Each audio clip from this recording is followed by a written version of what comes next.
to our industrial composting talk today. Thank you for taking the time and coming Friday afternoon.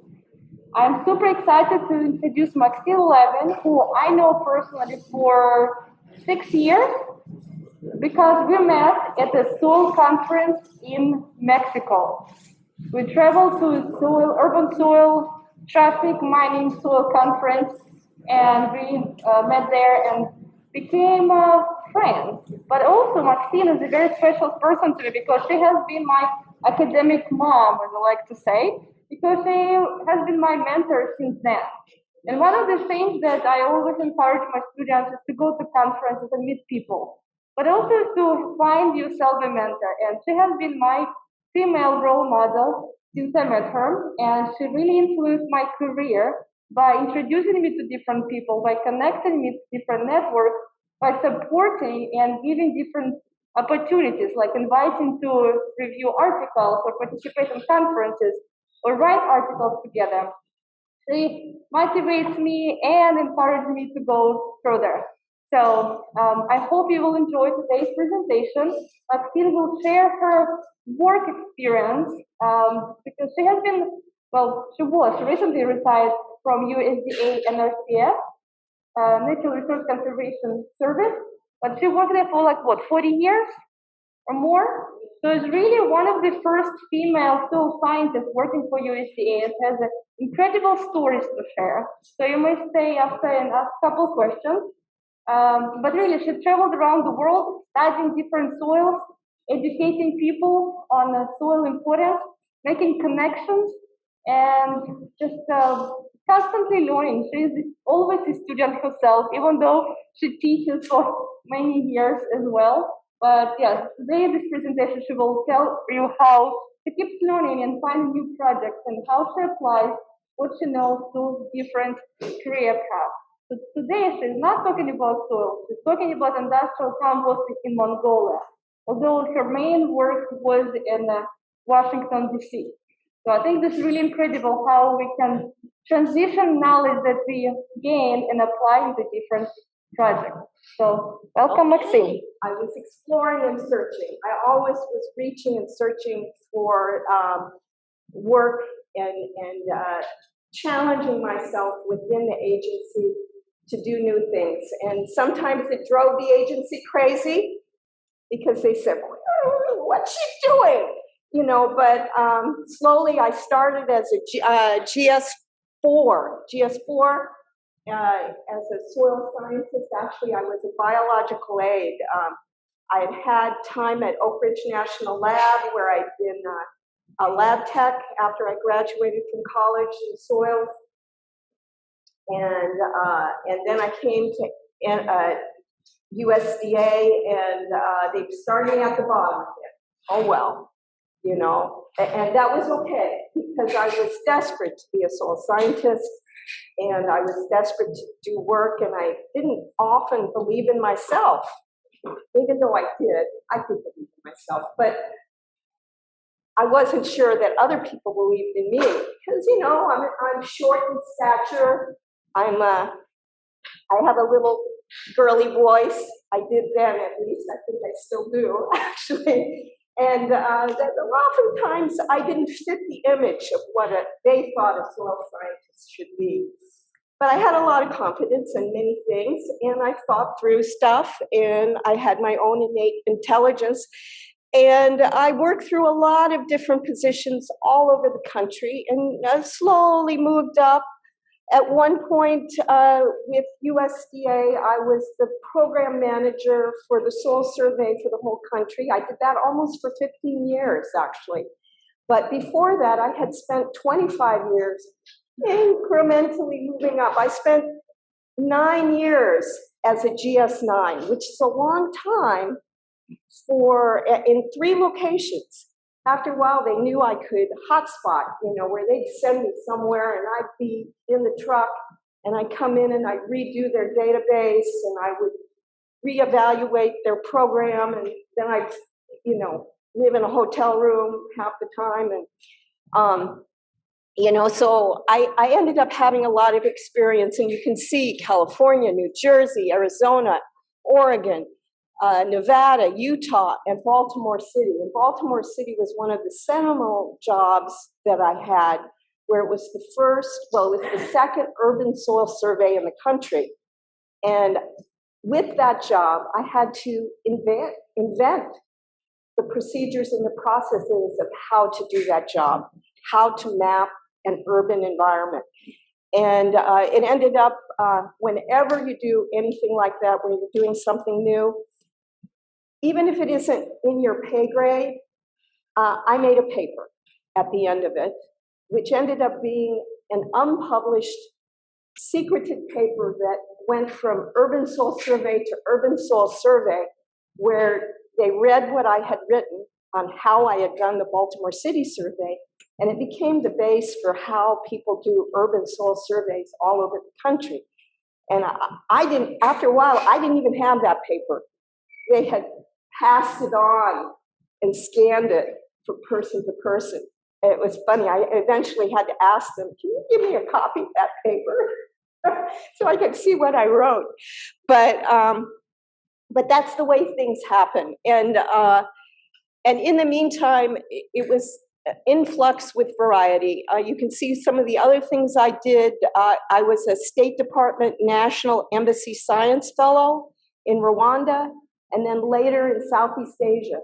Totally cool, totally cool. And in 4 months, I worked on a research, they weren't research, it wasn't pure research, it was a feasibility study in Rwanda for measuring biodiversity for the entire Albertine Rift, which was 7 countries in Central Africa.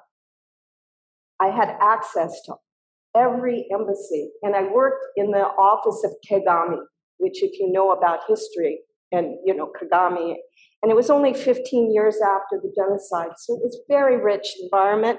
And then for Southeast Asia, I got to work all over Southeast Asia in the regional office, comparing food security and climate change, all the projects that USAID had done.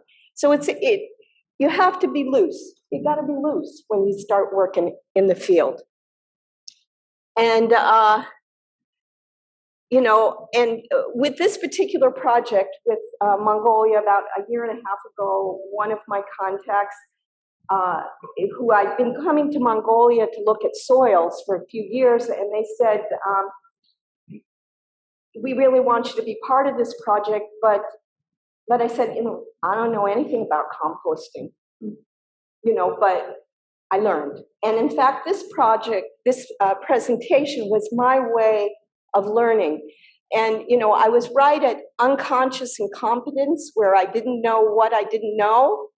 And then I moved my way to conscious incompetence, where I knew what I didn't know with this project and with this presentation. Now I think I'm definitely conscious competence. I think I'm there, because I've been talking just in the last few weeks. The project has been on for about a year and a half. We're moving to the implementation stage. We're talking to engineers. We're selecting the products, and the systems, building the systems. And I'm talking the talk with the best of them. And if you study this presentation, you will be able to talk this talk with the best of them within industrial composting. And it is interesting, because industrial composting is big, big, big right now for all mid-level and even large cities in dealing with landfills and dealing with, in general, waste, and thinking about sustainability and food waste, an extreme important piece in the suitability and looking at the world and sustainability. So let's start with just giving you a composting 101, industrial composting 101. So it's a controlled biotechnology process, and as a consequence, the industrial or municipal composting is used to distinguish it from home composting. A lot of us have home composters at home, and some of the ideas are there, but it's really a technological process. more than art. I'd say my composter at home is art. An art project. These are big industrial sites, and you can see this picture. I remember the first time I saw these windrows, we were on a field tour with Dr. Patslava, and I had arranged the field tour, but I had never really seen windrows in action, and that steam coming up first thing in the morning, it was like magical, amazing. So the important industrial processes and parameters, material structure, the size of the particles and bulk density, moisture content, aeration or the availability of oxygen, temperature, and pH. And then finally, the carbon-nitrogen ratio. And I'm assuming some of you know what I'm saying. I'm not talking complete nonsense to you, but those are the basic elements. And a final compost is subject to quality control analysis to verify it means that it has met compost specifications, which are very specific in the industrial world. And it means that the composting heaps have been between 50 and 60 centigrade, and that they've remained over 60 degrees centigrade for at least 1 week to kill all those pathogenic microorganisms. And this picture is in a similar place. These are two soil scientists with me, Dr. Ray Wild, which if you've taken a soils course, you maybe have seen that big, thick book, Properties of Soil Science. It's a huge book. And then Matt Bright, who's now, I forget which university he's moved on to, but he was at University of Maryland too. And one of the folks that I feel not only did I mentor down, but he mentored up to me in helping me transition to being a teacher. This is a very important, and I would encourage you to download this if you ever go into composting, because this really summarizes it all together. The temperature change in a typical compost pile. And it goes into an active phase where it first starts up and the temperatures are on the low side, or relatively on the low side. These are temperatures in, let me do this. These are temperatures in Fahrenheit right here, but you know, it's moving on up in that active phase, and it's usually like a 3-day process. And these are the mesophilic microbes. So once it gets over a certain temperature, they die out, they're gone. But this is what starts the process of the composting. And it needs a lot of air, it needs some moisture and a lot of air. And then just about at 104 degrees Fahrenheit, that's when the thermophilic microbes go on and it becomes the composting phase. And then you're wanting to keep the temperature between 104 and 160, because over 160 Fahrenheit, that's when those thermophilic microbes go all to pieces and they can't do the job. And it starts breaking down. And then at that point, it hits a certain point, and you see this little thing that says PFRP. That's the point where the scary microbes, the ones like Salmonella, are dying off. And that's why you want to get that for at least a week at that temperature to keep it going. And then you can give that up, and then you start the curing phase, which could take up to, this curing phase could take up to probably 6 months. But at that point, you have really nice compost. But you have to keep it somewhat aerated because, and manage that temperature so it eventually gets down to a touchable measurement down here at the bottom. So some of the parameters of what they call the feed stocks.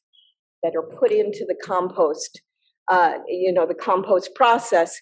The particle size ideal is 1 inch to 2 inch, the size of the particles. The carbon to nitrogen ratio, 30 to 1. The bulk density, 20 pounds to a 5-gallon bucket. The free airspace, 50%. You always remember in beginning soils, we've got that volume thing, and it says 50% is mineral, 50% is pore space or water, 25 air water. And you're working towards that ideal separation between the two. And you can see here the ideal moisture content, which is, when you see the volume thing, maybe 25, more than 25% of the pores need to be filled with moisture at some point, but you still need air. But it needs to be pretty moist. And then the pH, you can go from 5.5 to 8.5, but over 8, those microbes are not happy, especially the ones that are the methogenic ones. So, you need to manage the nitrogen, and you need to manage the pH in general, and not let it go over. And these are some of the issues, to be truthful, in Mongolia. So as we talk a little further, because the pHs in Mongolia are as a rule on the high side. So in the soils themselves, and highly saline. The other thing is the carbon nitrogen ratio. Lots of times, you have to mix the feedstocks. It's not just food waste. It's a combination of many things. And these are some of the CN ratios. And what you do is you mix this all up to try to get that 30 to 1. That's your ideal, 30 to 1. So people are tracking how much they put in these windrows and grind it up and put it together. So some of the common technologies, I'm going to go over 4 common technologies. And in the end, we focused on aerated static piles, but in sort of enclosed systems, because we're in Mongolia. And so the common technologies include windrows, windrow composting, which was that first picture you saw there at the top, erratic static piles, tunnel composting, and then in-vessel composting. Just so you get an idea, I'm going to go over them briefly. So the first one, windrow composting, is the most common. And this is the one you see in like many mid-level towns. There might even be one on the edge of town here. I'm curious, maybe we can go look this weekend and see if we can find one. But that's usually what you see in mid-level cities. It takes up a lot of space, though. You need space for a windrow kind of system. And usually they're about 4 to 8 feet high. I've seen them as high as 16 feet high. I think that original picture, they were at least 16 feet high. It was like little mountains, long rows. That was in, where was that, San Antonio? Yeah, San Antonio. And 15 feet wide and various lengths. And usually they're working it, where they work the front part of it, and then they work their way down, and about a week later they push the middle part of it. They just keep working it, and then they move it all to another big pile to cure it. And the drawbacks, of course, a lot of ground space, and that they need to be regularly mixed to get all that heat and moisture in control and being mixed through the whole system. So the static pile composting works. This is very typical as well. And you can see these sort of bunkers. They like to use the bunkers, I think, and have it in control. And they mix all sorts of materials. And what you want to do with a static pile is you're not turning it. So you have to lay it down in a way that you've got air pockets in it to begin with, and you don't have to mix it up. And usually they use wood chips in highly woody products in the bottom. And I had some concerns with this because, you don't if you do turn it, you come in there and you turn it with a tractor or these excavators. But I was concerned for Mongolia because we don't have a lot of woody chips in Mongolia. If you've ever been there, there is woods, what we call the taiga, but there isn't a lot of material in a big town like Ulaanbaatar. It's like, well, I'll show you pictures later. So that could be a problem in the way we mix our materials. And then often with these static piles, what they'll do is they'll aerate it with tubes going through. They'll lay the tubes in, and they'll put them on the bottom or the top or around them, and they'll be spraying them and moistening them and then checking the temperature all the time. And that's how it works. And then you can see there's about 4 or 5 or 6, 1, 2, 3, 4, 5, 6, I think, of those bunkers, and there might be another 3 more on this particular picture. But each one is at a different stage of anaerobic digestion. And but they're having to check it all the time, and it's a highly this system actually I think is in Maryland. And with the aerated static piles, they don't work well with all types of organic matter. And animal byproducts and grease, not good. They don't work so well with them. And guess what? Mongolians eat. They eat a lot of meat. They eat a lot of meat. It's almost like Eskimo country, only it's not fish, it's meat. And the whole meal will be meat. So, and salty meat, another issue. But anyway, so there's issues about mixing it ahead of time and sifting it before you even get it into the pile. And so another alternative are these in-vessel composting facilities, IVC, where every composting method has its pros and cons, but the in-vessel compost is considered the most effective, and it's the most effective because it's all in control. They got it covered, they got it, and it's basically a static system, but they might have internal sifters in it, and they might have machines that do the temperature and track the moisture and the gases that are explode from the material, and it's all controlled in one piece. And one of the things I had hoped is for like mid-level systems in Mongolia that we maybe could use this. I was mostly thinking of being, they had hired me to be the climate change consultant. And so, I'm supposed to be measuring the gases and the temperature and following all that for monitoring. And I thought, this is where I want to go. I want everything to be controlled, and I just look at the numbers because it wasn't my experience to go measure these things. And when I checked with all these mid-level cities, I called many, many cities to ask how they did theirs. For the most part, they couldn't afford this. So they weren't doing it. And they weren't really measuring the gases or even the temperature. They were just making good guesses and then passing that information on. But anyway, and this is a multi-million-dollar system that's in Maryland. The tunnel composting, this one's even more modular. You can see them when you go on the web.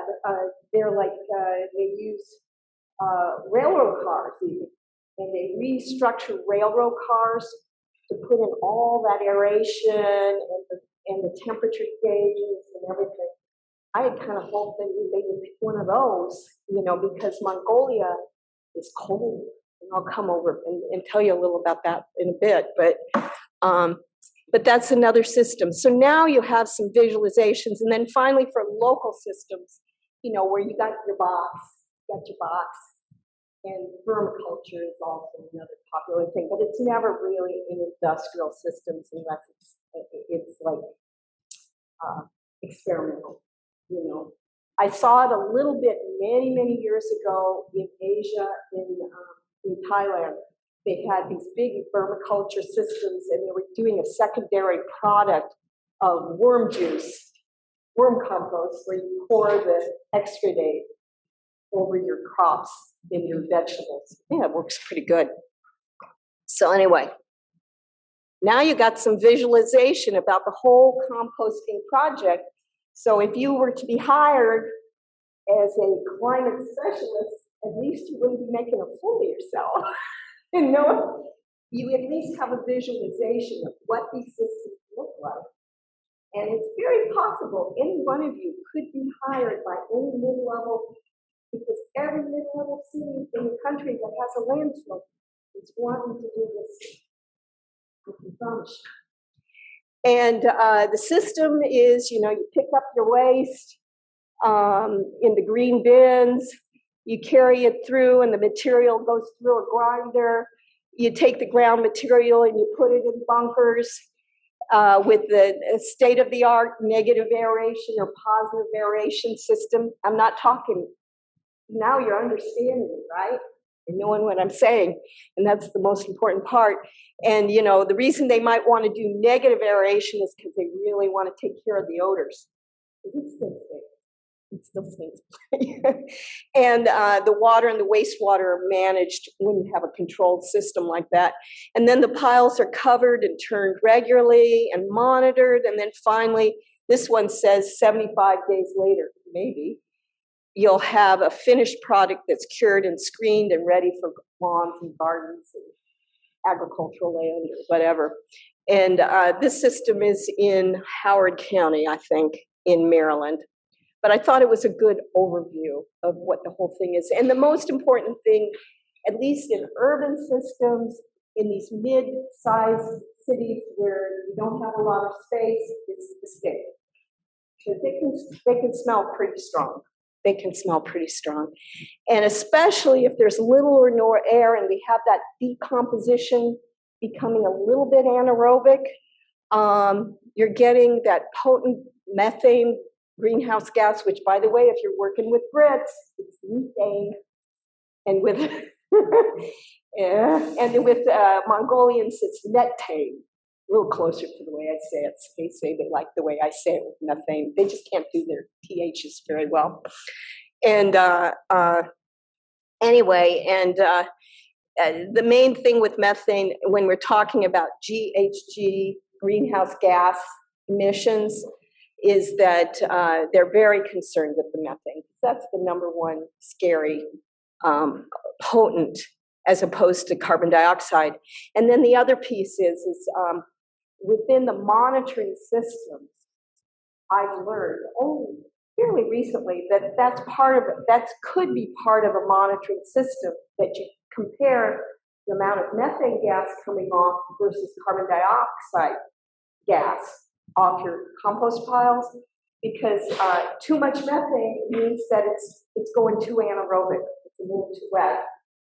You want to keep it aerated to have predominantly a carbon dioxide expulsion out. But if you're one of those that is thinking that that methane would be a great source of energy for heating or cooling or whatever, which most mid-sized cities just can't deal with, you know, having a methane plant to burn it off and have energy. You know, but that's a controlled system. You make it a little anaerobic and you get more methane, and then you use it for energy source. Or you keep the system super aerated and you get something else. I see people looking at the time, but we got a slow start, so I'm going to keep moving it. So the aerated static pile was, you know, it's been around for 40 years, but I personally, after reading all the information, felt that was the best system for a mid-sized level system, and something that we don't have to turn a lot. The aerobic static pile, or what they call ASP in the vernacular, and it could be either a blower, a simple blower. In this case, it's a simple blower, like the size of a vacuum cleaner. It could be the size of a vacuum cleaner, type positive or negative flow.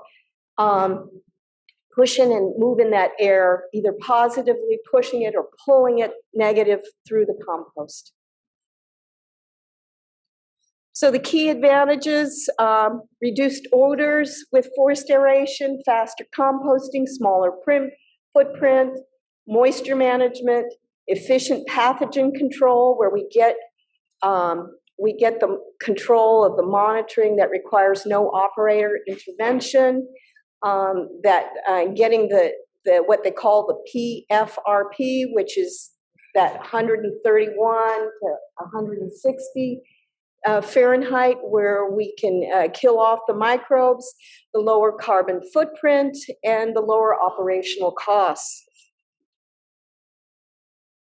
And here, that PFRP, the process to reduce pathogens. This is an important term that EPA regulates under the 503 regulations, where you have to maintain 55 degrees centigrade or 131 Fahrenheit for a minimum of 3 days to kill off all that fecal coliform and those salmonella bacteria and make it right.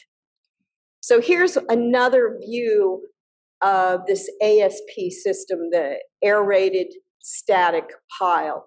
And in this, you've got the aeration tubes going through the middle, and then you've got this wood chip, what they call a plenum layer, which is an aerated layer, but it just sort of eases out, you know, so the air has somewhere to go and move through the whole system.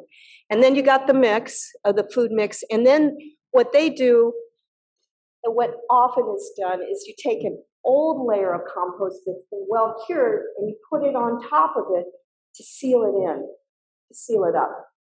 And then the whole mix keeps moving and working and eventually does. What I learned just last week was our design group have decided in Mongolia to have a permeable membrane, plastic permeable membrane over the mix instead of this compost, unscreened compost cover. We still have some talking to do. So, but I think that's where they're going to go with it. Some of the issues, just to think about it, between 2008 and 2018, the percentage of recyclable materials that went to landfills were so contaminated, up to 25% contaminated with plastics. So that's something to control in a new system, or try to. And whether the Mongolians will do the same thing, I don't know. We're working a lot on education, which is another piece that all of you could easily do if you knew the language, or not. You feed the materials, the educational materials in, and start working the system. But anyway, oops. Oh, what did I just do? Sorry. All right, there we go. Come on. There we go.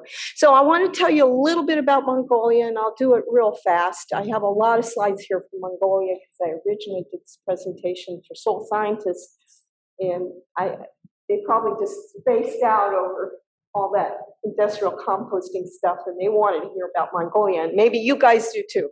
It's a gorgeous country. It's a gorgeous country, but it's cold and it's dry. It's really cold. It's really cold. Not just, and you think, there's the Gobi Desert. Oh, it's a desert. It's, it looks like Arizona. But it is cold. It is cold. And short summers.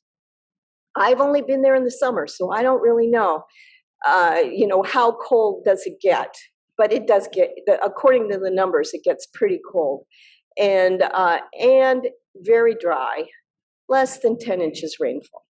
So here's another map, the soil mapping of Mongolia. I'm going to skip over that as well as over this one and talk more about the land cover so you can see the big picture. And it's not all desert. It's not all steppe like, the horses, though there's a lot of that, where it looks like Montana, with the broad landscape of short steppe. and the horses running across the landscape. There's beautiful big mountains. There's even permafrost, what I call permafrost, permanently frozen up in this northern corner here. And but the main part of it is thinking about this area right in here, mid-Mongolia, is the steppes, and their main focus is horses, camels, sheep. There it is. That's it. That's what they do. That's what they think. That's what they love.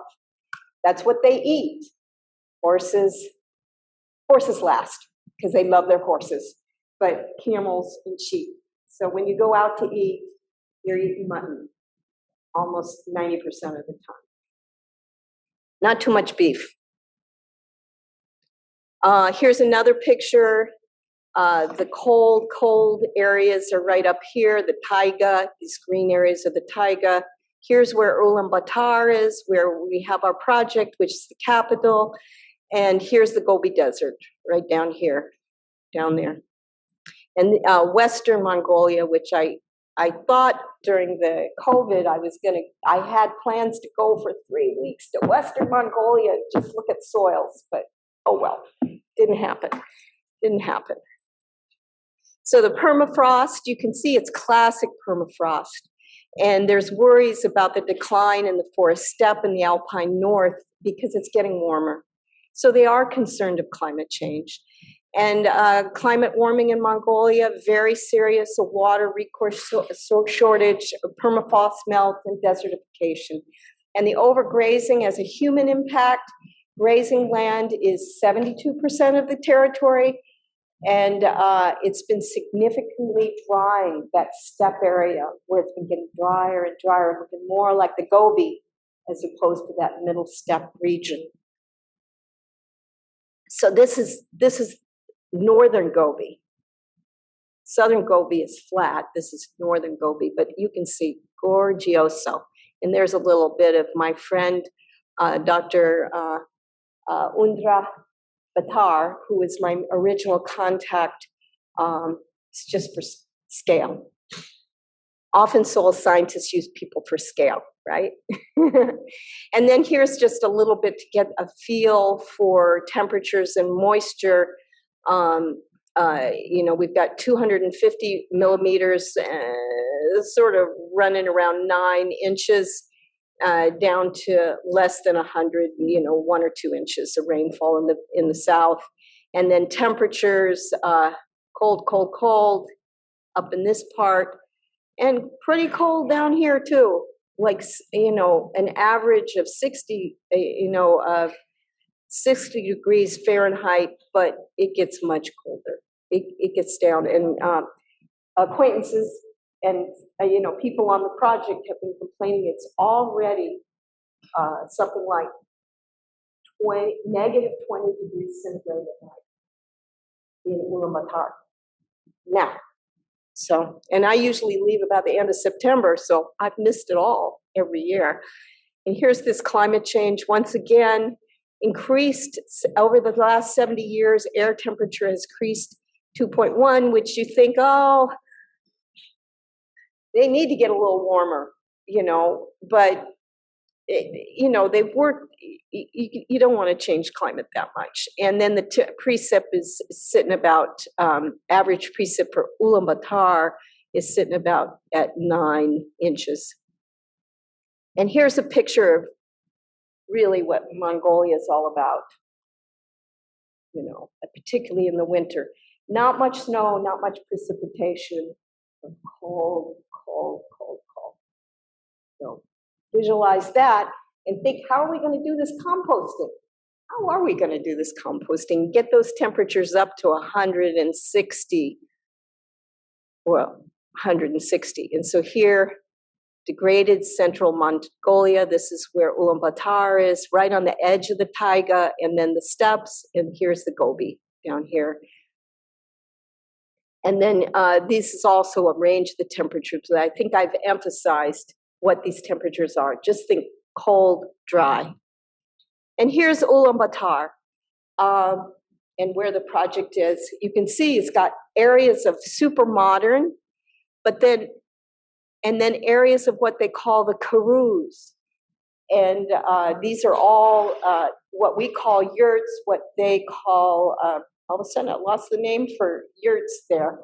It's, we call them, I'm sorry, I'll remember next time.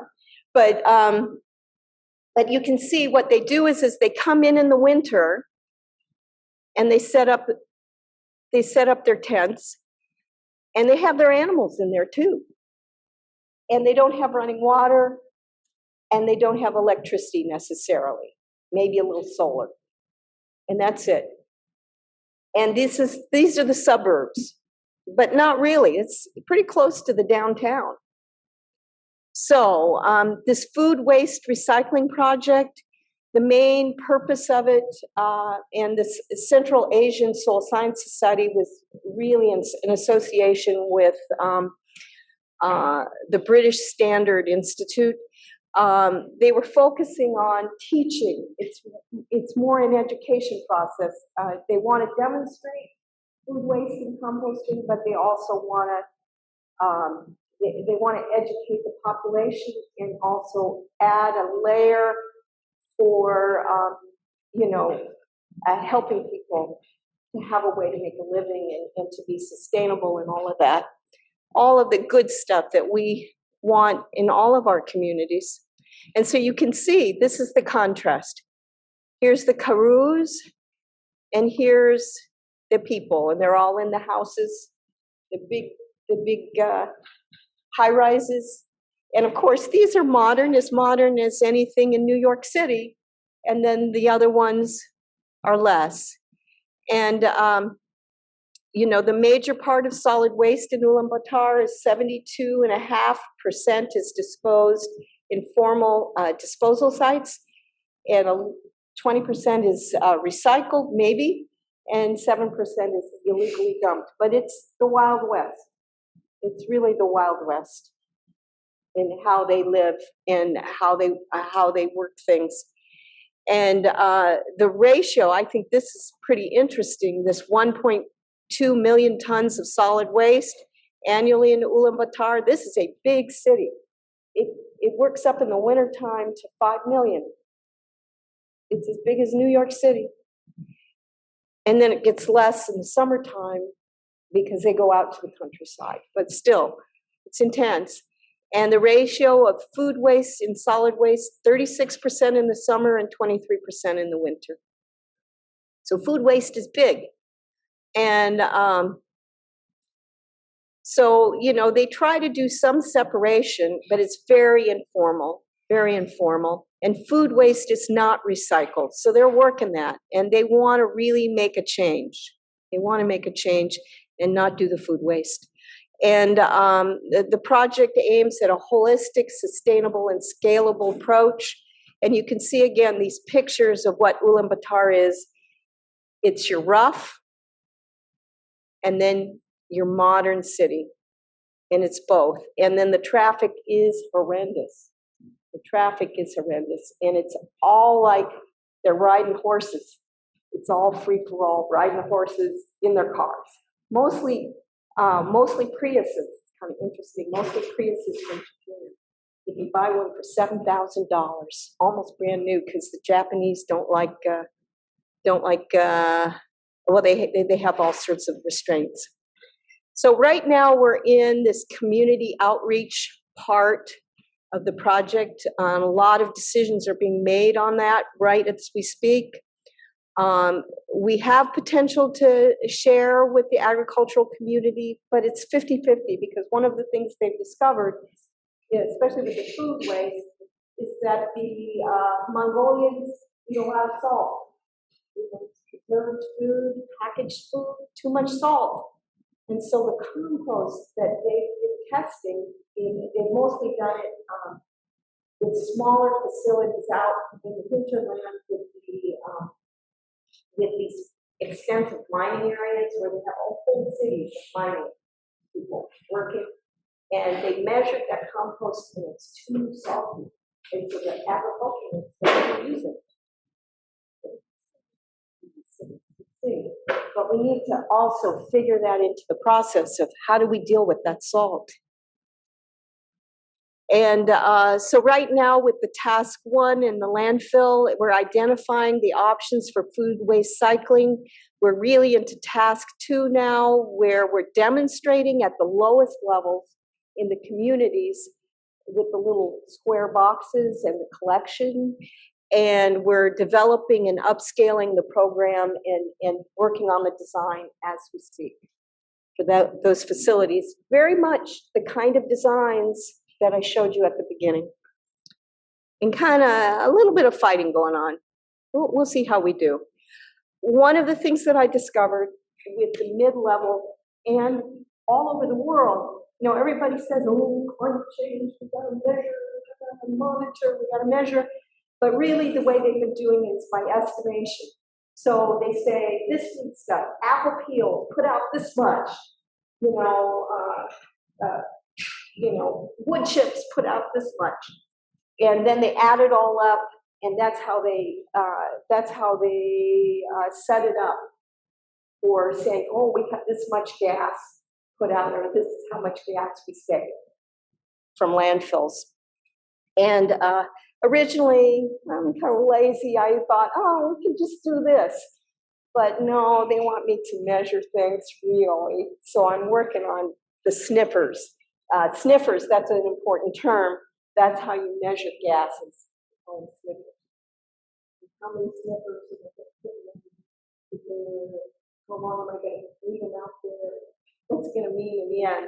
That's what I'm struggling with right now. And believe me, as the NRCS guys know, I didn't know this stuff 6 months ago. I'm learning fast, I hope. So the deliverables, survey plans and methodologies, identifying international best practices, and training and materials for everyone, especially the quality control. The project team is going to train laboratory staff. And, basically, how are we going to save these GHG emissions, especially at the medium and large scale projects? We're going to do some assuming, but then we're going to do some measurement too. And the 2 measurements, I think I've mentioned it already. We're going to do the GHG sampling at each site. What it's going to mean, I'm not quite sure. We'll figure that out later. And then also a life cycle assessment. I talked about that life cycle of the temperature, and at each temperature layer, each part of the process, how much GHG are we putting out? So I'm thinking about how am I going to measure that? Maybe you guys can give me some ideas. I'm not the expert really, but I'm going to end up being the expert by the time we're done. So with this project. This also is that life cycle assessment where we're caring about the methane and the methane emission and whether it's anaerobic or it's aerobic, and how are we going to recover that material, the methane gas. And, this also a modeled methane generation. I thought originally when I wrote this presentation, oh, we'll do this modeling thing. It's going to work. But now I think we've got to do more and we've got to do better. And I'm going to try to make that happen. But I might still have to press back to this equation, which it looks like a lot of numbers, but it's actually quite a simplistic equation with not too much measurement involved. And the mitigation strategy is to control the carbon dioxide, the methane, and the nitrogen gas emissions from each stockpile, the ammonia emissions, the nitrate leaching control into the ground, the nutrient loss of the nitrates, the ammonium, and the organic compounds in the phosphate, and then deal with the weather conditions and the choice of raw material, the feedstock. And I think now after this presentation, I'm not talking, you're understanding me, right? It's good. So next time when you go to that engineering firm and they're starting to build a composting system, you can talk it up with the best of them, I hope. And that's it. The educational campaign, and me.